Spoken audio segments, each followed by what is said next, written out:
Hi, and welcome to Be Still and Know with me, Dr. Micah Jazz. I can't imagine what it must be like to be exiled from one's country. What I do know is that in the years that I travelled for work, often abroad, I learned that I had a tolerance level for the time I could survive. I felt homesick after 2 weeks. I discovered this first on a 3-week trip to the Far East. Given the distance and economics of my journey, it made sense to stay longer and accomplish more. Yet after 2 weeks I found it increasingly difficult to focus upon my work and longed to be home with the familiarity of family. In conversation with my family, we determined I'd never be away for longer than 2 weeks, something I stuck to.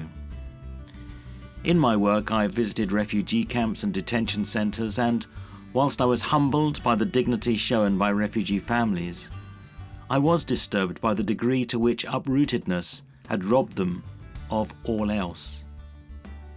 Their exile was beyond their control, and in exile, they not only found themselves displaced, but unable to pursue a normal life.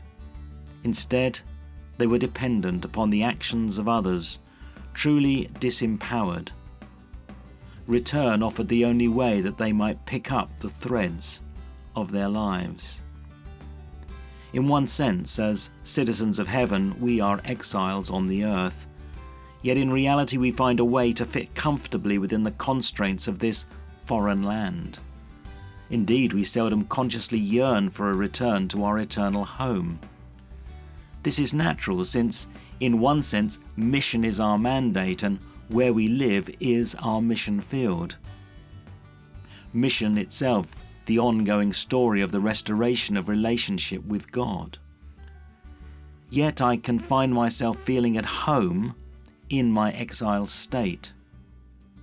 As with every exile, I must seek to make peace with my environment, yet never lose sight of my homeland. I want to adjust, but never let go of my cultural distinctive.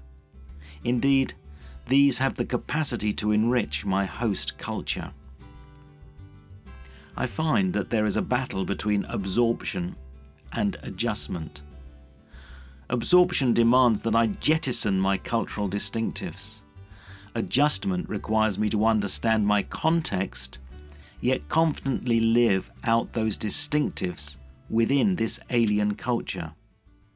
A challenge for sure. I am not simply waiting to be repatriated, but discovering how to live effectively, knowing full well that this can never offer the full comforts of home. I must discover God's presence in every experience and task, and so reveal that whilst this is not my chosen environment, I can live at peace and find hope in each day.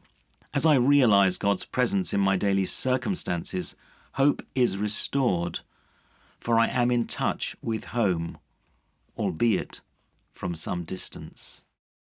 As we enter into the God space today, do you struggle with the challenge of adjustment? It is easy to feel the reality of alienation in a world that is itself exiled from God.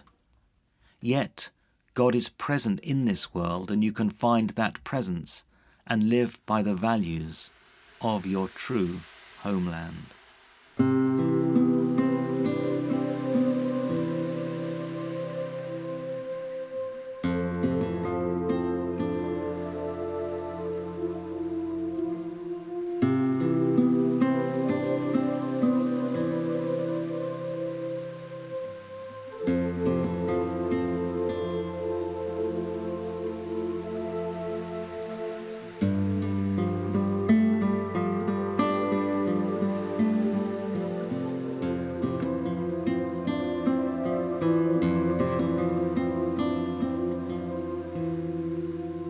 Amen. I'm very much aware of God's presence even as I experience increasing alienation in the world that surrounds me. Now, please do write to me, micah.jazz@premier.org.uk with any questions, comments or insights, and together we can discover more about our life in God together. So I'll be pleased to hear from you and also to write back in confidence and personally just as soon as I can.